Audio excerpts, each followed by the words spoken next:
Halo, assalamualaikum teman-teman semuanya. Pada kesempatan kali ini, saya akan membahas tentang otitis media supuratif kronik. Saya akan membahas tentang OMSK ini menurut Keputusan Menteri Kesehatan Republik Indonesia nomor HK.001-07-Menkes-350-2018.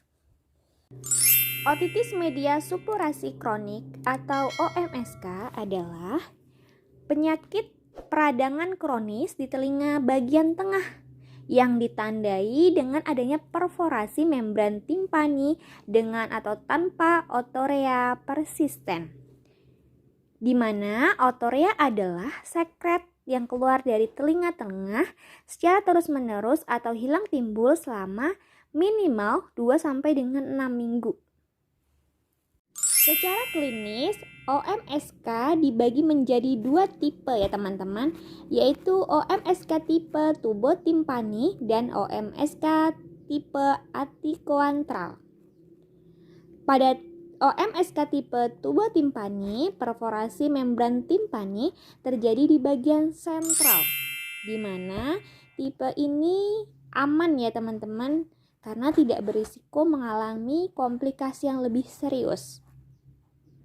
Sedangkan perforasi pada OMSK tipe atikoantral terjadi di bagian atik dan atau marginal, yang mana OMSK ini sering disebut dengan OMSK tipe bahaya seperti itu, karena sering berhubungan dengan proses kerusakan tulang akibat kolesteatoma, granulasi, atau osteitis sehingga meningkatkan angka komplikasinya.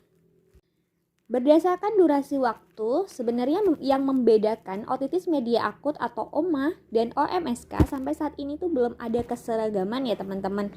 Namun menurut WHO, OMSK jika terdapat otorea lebih atau sama dengan 2 minggu seperti itu. Nah, namun demikian secara umum nih, pasien yang mengalami perforasi membran timpani yang disertai dengan cairan yang keluar dari telinga yang bersifat menetap atau hilang timbul selama 6 minggu sampai dengan 3 bulan dengan atau tanpa pengobatan medis itu didiagnosis sebagai OMSK.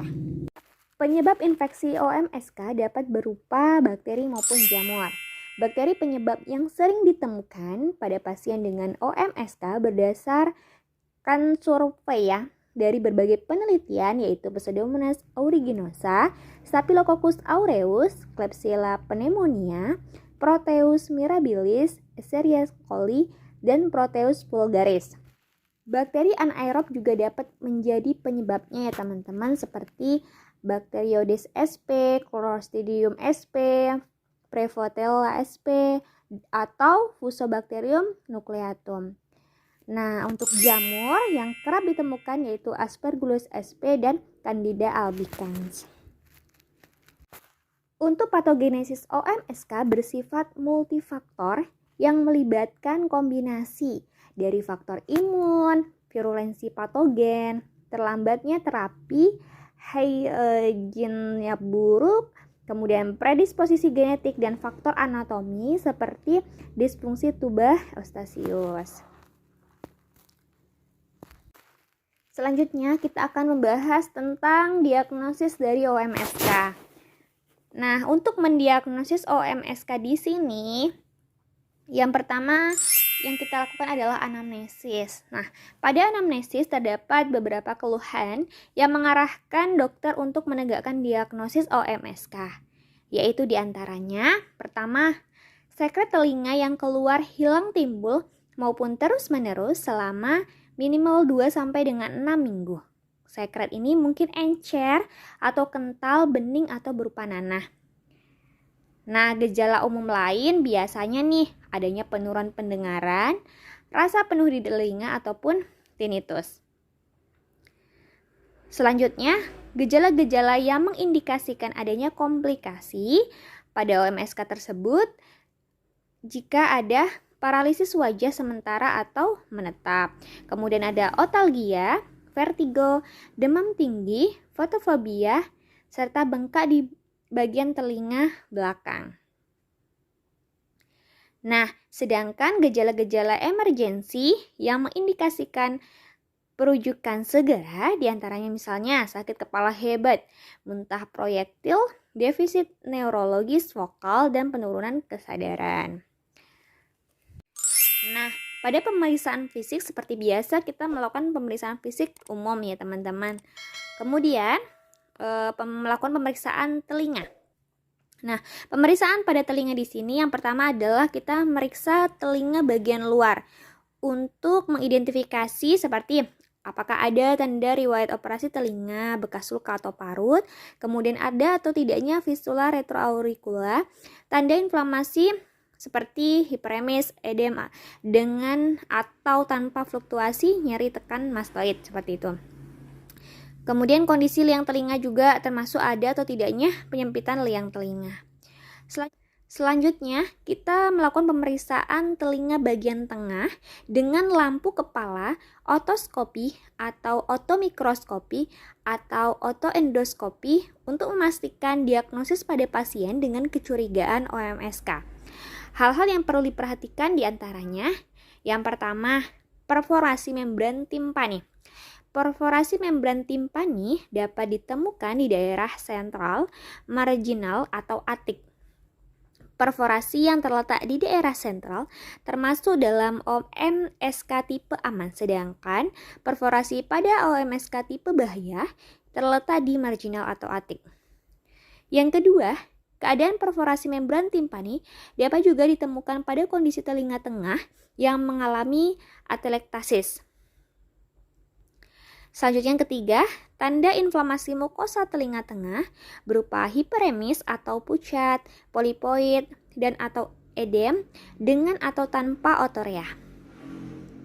Di mana sekret telinga pada OMSK dapat bersifat serosa, mukopurulen, bahkan hemoragik. Nah, yang keempat, jaringan granulasi, dan yang kelima, kolesteatoma terjadi ketika epitel squamosa berkeratin ditemukan di telinga tengah atau area pneumatisasi lainnya di tulang temporal. Nah, yang keempat, timpanosklerosis yang mana dicirikan dengan adanya plak berwarna keputihan di membran timpani dan deposit nodular di lapis submukosa telinga tengah. Kemudian kita melakukan pemeriksaan fungsi pendengaran. Pada pemeriksaan ini, kita dapat lakukan pertama adalah tes pelana ya. Tes pelana terdiri atas tes Rine Weber dan Swabah. Merupakan pemeriksaan pendengaran secara kualitatif yang telah lama digunakan ya teman-teman. Kedua, whisper voice test, dan yang ketiga adalah calibrate finger rub auditory screening test. Pemeriksaan penunjangnya dapat dilakukan pertama otomikroskopi atau otoendoskopi, kemudian audiometri nada murni, audiometri tutur, atau pencitraan. Apa akibatnya jika OMSK di sini tidak cepat kita obatin? Nah, maka akan muncul komplikasi. Secara garis besar, komplikasi OMSK dapat dibagi menjadi dua kelompok, yaitu intratemporal dan ekstratemporal. Komplikasi intratemporal mencakup gangguan tulang pendengaran, tuli sensori neural, labirintitis, dan paresis saraf fasialis.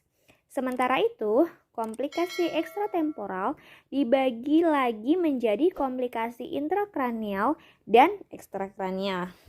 Penata laksanaan OMSK. Yang pertama, pemberian antibiotik rutin sesuai dosis yang diberikan. Yang kedua, membersihkan telinga luar dari sekret dengan kapas sebelum aplikasi antibiotik. Yang ketiga, cara meneteskan tetes telinga dengan benar, yaitu posisi supine dengan telinga menghadap ke atap. Yang keempat, menjaga agar air tidak masuk ke dalam telinga saat pasien mandi dengan cara memasukkan kapas yang sebelumnya telah diberikan vaselin ke dalam telinga luar. Yang kelima, menjauhkan anak dari debu, uap, dan dari orang lain yang menderita flu.